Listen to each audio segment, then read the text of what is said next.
Hello everyone. ഒരു ഉസ്താദിൻ്റെ പ്രസംഗം വലിയ രീതിയിൽ വിവാദമാവുകയാണ് പൊന്നുമക്കളെ. ഉസ്താദ് മതപ്രസംഗ വേദിയിൽ ആദില നൂറയെ വിമർശിച്ചു എന്നതാണ് പ്രശ്നം. കുറേ പേര് ഉസ്താദിൻ്റെ പ്രസംഗത്തിന് താഴെ കമൻ്റ് ഇട്ട് പറയുന്നത് ഉസ്താദിനെതിരെ കേസ് കൊടുക്കണമെന്നാണ്. ഒരിക്കലും മതപ്രസംഗ വേദിയിൽ ഇങ്ങനെയുള്ള കാര്യങ്ങൾ ചർച്ച ചെയ്യാൻ പാടില്ല, അത് തെറ്റാണ്. ആദിലയും നൂറയും പുറത്ത് വന്നു കഴിഞ്ഞാൽ ഉസ്താദിനെതിരെ കേസ് കൊടുക്കണമെന്നാണ് ചിലർ പറയുന്നത്. നമുക്ക് ഉസ്താദിന്റെ മതപ്രസംഗം എന്താണ് ഉസ്താദ് പറഞ്ഞത് അത് നമുക്ക് കേട്ടു നോക്കാം. എന്തായിരുന്നു കേരളത്തിന്റെ കോടതിയിൽ നിന്ന് അവർ നേടിയ വിധി? ഞങ്ങൾ പരസ്പരം ഇഷ്ടപ്പെട്ട് ഒരുമിച്ച് താമസിക്കാൻ ആഗ്രഹിക്കുന്ന ആളുകളാണ്. ഞങ്ങളെ ഒരുമിച്ച് താമസിക്കാൻ അനുവദിക്കണം. ഒരു ആണും ഒരു പെണ്ണുമല്ല, ഒരു പെണ്ണും കൂടി കോടതിയിൽ പറയുകയാണ്. പൊന്നുമക്കളെ, ഉസ്താദ് മതപ്രസംഗ വേദിയിൽ പറയുകയാണ്, അവർ രണ്ടുപേരും കോർട്ടിൽ പോയി പറയുന്നു, ഞങ്ങൾക്ക് പെണ്ണുമായി ജീവിക്കാനാണ് ഇഷ്ടം, കോടതിയെ നിങ്ങളത് അനുവദിക്കണം. ഉസ്താദ് പറയുന്നത് അവർ പറഞ്ഞ കാര്യങ്ങളാണ്, അതിനെന്തിനാണ് വിവാദമാക്കുന്നത്? ഞാൻ പറഞ്ഞിട്ടില്ലേ, സായി കൃഷ്ണ പറഞ്ഞിട്ടില്ലേ, സന്ദീപ് പടപ്പൽ പറഞ്ഞിട്ടില്ലേ, തുടങ്ങിയ എല്ലാ യൂട്യൂബേഴ്സും പറഞ്ഞിട്ടില്ലേ, പെണ്ണും ജീവിക്കുന്ന കാര്യം അവർ കോടതിയിൽ പോയി പറഞ്ഞു എന്ന് എല്ലാവരും പറഞ്ഞു. ആ കൂട്ടത്തിൽ ഉസ്താദിൻ്റെ അഭിപ്രായം പറഞ്ഞു, ശരിയല്ലേ? ഞാനൊരു കാര്യം പറയുകയാണ്, ഉസ്താദ് പറഞ്ഞ ബാക്കി ഞാൻ സൈഡിൽ വെക്കാം. ഒരു കാര്യം പറയുകയാണ്, ഞാൻ പേഴ്സണലി ഇന്ന് വരെ ഒരു മതത്തിന് മാത്രം സപ്പോർട്ടായി സംസാരിച്ചിട്ടില്ല. ഇവിടെ ഉസ്താദിൻ്റെ ഭാഗം ശരിയാണ്, ഉസ്താദ് മോശമായിട്ടൊന്നും സംസാരിച്ചിട്ടില്ല. നാളുകളിൽ സോമ്യായാലും പള്ളിയച്ഛനായാലും ആരായാലും ശരിയായിട്ടുള്ള കാര്യങ്ങൾ പറഞ്ഞാൽ ഞാനത് ശരിയെന്ന് പറയും. ഞങ്ങൾ ഇരുവരും പരസ്പരം ഇഷ്ടപ്പെടുന്നു. ഞങ്ങൾ രണ്ടുപേരും പരസ്പരം അങ്ങോട്ടും ഇങ്ങോട്ടും ആകർഷണമുള്ള ആളുകളാണ്. അതുകൊണ്ട് ഞങ്ങളെ ചേർത്ത് വെച്ചു തരണം. ഞങ്ങൾ ഈ കാര്യം ഞങ്ങളുടെ സമൂഹത്തിലും വീട്ടിലും ഒക്കെ പറഞ്ഞപ്പോൾ വലിയ പ്രത്യാഘാതങ്ങൾ നേരിടേണ്ടി വന്നു. അതിലൊരു പെൺകുട്ടിയുടെ പിതാവിനെതിരെ കേസ് വരെ ഇപ്പോൾ നിലവിലുണ്ട്. ഞങ്ങളുടെ മാതാപിതാക്കൾ ഞങ്ങളെ ശക്തമായി ശാസിച്ചു. അതിനെതിരെ കൂടി നടപടിയെടുത്തിട്ട് ഞങ്ങളെ രണ്ടുപേരെയും കൂടി ജീവിക്കാൻ അനുവദിക്കണം. പൊന്നുമക്കളെ, ഉസ്താദ് ഉള്ള കാര്യമല്ലേ പറഞ്ഞത്? ആദിലയും നൂറയും കോടതിക്ക് പോയ സമയത്ത് നൂറയുടെ ഉപ്പ, അതായത് നൂറയുടെ പിതാവ്, എൻ്റെ സ്വന്തം മോളായിട്ടുള്ള നൂറയെ എനിക്ക് വേണം, ആദിലയുടെ കൂടെ നൂറയെ വിടാൻ പാടില്ല എന്ന് ചങ്ക് പൊട്ടിക്കരഞ്ഞുകൊണ്ടാണ് നൂറയുടെ ഉപ്പ ആ സമയത്ത് രംഗത്ത് പോയത്. അതിനെതിരെ ആദില കേസ് കൊടുക്കുകയാണ്. നൂറയുടെ ഉപ്പക്ക് ആദില കേസ് കൊടുക്കുകയാണ്. ആദില കേസിൽ പറയുകയാണ്, അതായത് ചെറുപ്പം മുതൽ പോറ്റി വളർത്തിയ, കഷ്ടപ്പെട്ട് നൂറയെ പോറ്റി വളർത്തിയ ആ പിതാവിന് ഈ മകളെ കൊടുക്കാൻ പാടില്ല, നൂറയെ എൻ്റെ കൂടെ വിടണം, അങ്ങനെ പറയുകയാണ് ആദില. അത് ഉസ്താദ് മതപ്രഭാഷണത്തിൽ ഉസ്താദിൻ്റെ അഭിപ്രായം പറഞ്ഞു. അതിലെന്ത് തെറ്റാണുള്ളത്?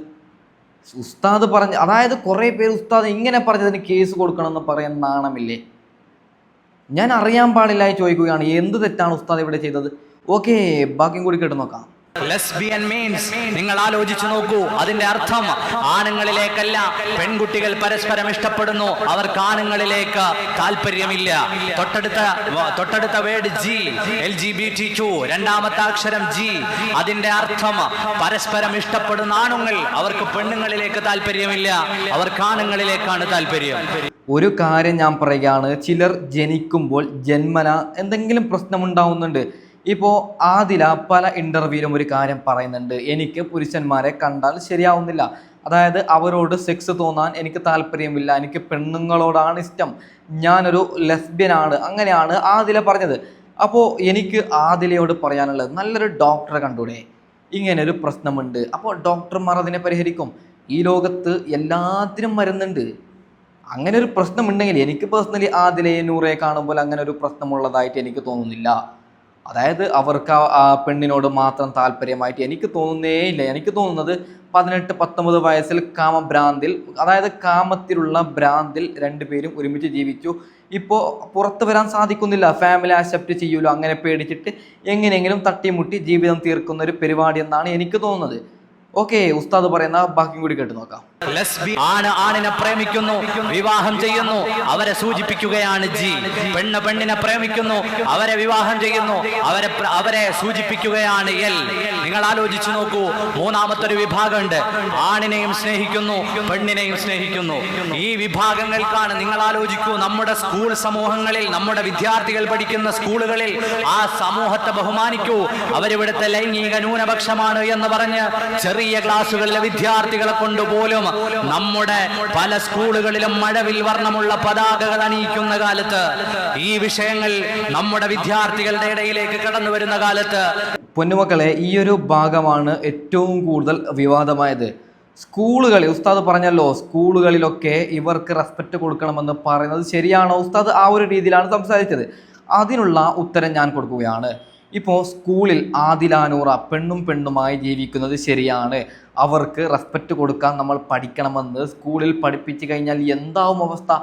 നാളുകളിൽ ആണുമാണും ജീവിക്കും, പെണ്ണും പെണ്ണും ജീവിക്കും, എന്താവും അവസ്ഥ? നമ്മുടെ തലമുറ തന്നെ ഇല്ലാതാവൂലേ? ഉസ്താദ് ഉദ്ദേശിച്ചത് അതാണ്. അതായത് ഇവിടെ പെണ്ണും പെണ്ണുമായി ഇവർക്ക്, ഞാൻ പേഴ്സണലി പറയുന്നത്, അതായത് സ്കൂളിലൊന്നും പഠിപ്പിക്കാൻ പാടില്ല എന്നാണ്. ഇവർക്ക്, അതായത് ഇന്ത്യ രാജ്യത്ത് എങ്ങനെ വേണമെങ്കിലും ജീവിക്കുന്ന അധികാരം എല്ലാവർക്കും ഉണ്ട്. അങ്ങനെ പറഞ്ഞിട്ട് ഇവർക്ക് റെസ്പെക്റ്റ് കൊടുക്കണമെന്ന് സ്കൂളിൽ പഠിപ്പിക്കുന്നത് ശരിയാണോ?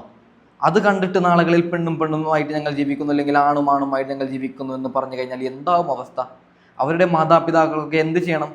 അപ്പോൾ അതിനു വേണ്ടി ഞാൻ പറയുന്നത് ഇത് തെറ്റാണ്, ഉസ്താദ് പറയുന്നതാണ് ശരി. ഇവിടെ ഞാൻ മതപരമായിട്ടല്ല കൊണ്ടുവരുന്നത്. നാളുകളിൽ കൃഷ്ണന്റെ വീട്ടിൽ ഈ വിഷയം സംഭവിക്കാം, വിൻസെന്റിന്റെ വീട്ടിൽ സംഭവിക്കാം, മുഹമ്മദിന്റെ വീട്ടിൽ സംഭവിക്കാം, ആരുടെ വീട്ടിൽ വേണമെങ്കിലും ഈ വലിയൊരു പ്രശ്നം സംഭവിക്കാം. ഓക്കെ, അതിനു വേണ്ടിയിട്ടാണ് ഞാൻ പറയുന്നത്. സ്കൂളിലൊന്നും ഇതിനെക്കുറിച്ച് സംസാരിക്കാനേ പാടില്ല എന്നാണ് എൻ്റെ പേഴ്സണൽ അഭിപ്രായം.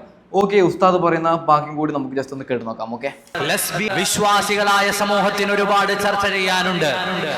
നിങ്ങൾ ആലോചിച്ചു നോക്കൂ, പ്രകൃതി വിരുദ്ധമാണ് എന്ന് നമ്മൾ പറഞ്ഞുകൊണ്ടിരുന്ന 2014 വരെ 2018 വരെ നമ്മുടെ കോടതികൾ നിയമാനുസൃതം ഇത് ചെയ്യാൻ പാടില്ല എന്ന് വിധിച്ചുകൊണ്ടിരുന്നതെല്ലാം, ഒരു കാലത്ത് മനുഷ്യന്റെ മുമ്പിൽ പറയാൻ കൊള്ളാത്ത വർത്തമാനങ്ങളെല്ലാം ഇന്ന് സാമൂഹിക അന്തരീക്ഷങ്ങളിൽ നീതീകരിച്ചെടുക്കുന്ന വലിയ കാഴ്ചകളുടെ നടുവിലാണ് നമ്മൾ താമസിച്ചു കൊണ്ടിരിക്കുന്നത്.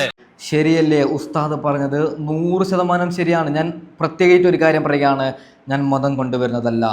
ഉസ്താദ് പറഞ്ഞതിൽ ശരിയുള്ളത് കൊണ്ട് മാത്രമാണ് ഉസ്താദ് പറയുന്നത് ശരിയെന്ന് ഞാൻ പറയുന്നത്.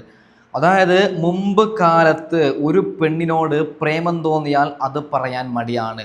ഒരു പെണ്ണിൻ്റെ മുഖത്ത് നോക്കി സംസാരിക്കാൻ മുമ്പത്തെ കാലത്ത് മടിയാണ്. ഇപ്പോൾ അങ്ങനെയാണോ? ഇപ്പോൾ സെക്സ് എന്നല്ലേ സംസാരം? കാര്യം പറയുകയാണ്, SSLCയിൽ ഇല്ലെങ്കിൽ +1 +2 പഠിക്കുന്ന പിഞ്ചോമന പെൺകുട്ടികളുണ്ടല്ലോ, ഈ പെൺകുട്ടികളോട് നിങ്ങൾ ഇൻസ്റ്റഗ്രാമിലോ വാട്സാപ്പിലോ എന്തെങ്കിലും മെസ്സേജ് അയച്ചു കഴിഞ്ഞാൽ, അവർ സെക്സ് റിലേറ്റഡായി നിങ്ങൾ സംസാരിച്ചിട്ടില്ലെങ്കിൽ നിങ്ങൾ വലിയൊരു തന്തവൈവന്മാരാവും. അതായത് ചായ കുടിച്ചോ ഫുഡ് കഴിച്ചോ അങ്ങനെയാണ് നിങ്ങൾ സംസാരിക്കുന്നതെങ്കിൽ നിങ്ങൾക്കവിടെ വിലയില്ല, നിങ്ങൾ തന്തവൈവനാണ്. നേരെ മറിച്ച് നല്ല മഴയുണ്ടോ, ഞാനൊന്നും പറയുന്നില്ല യൂട്യൂബ് ആയതുകൊണ്ട്.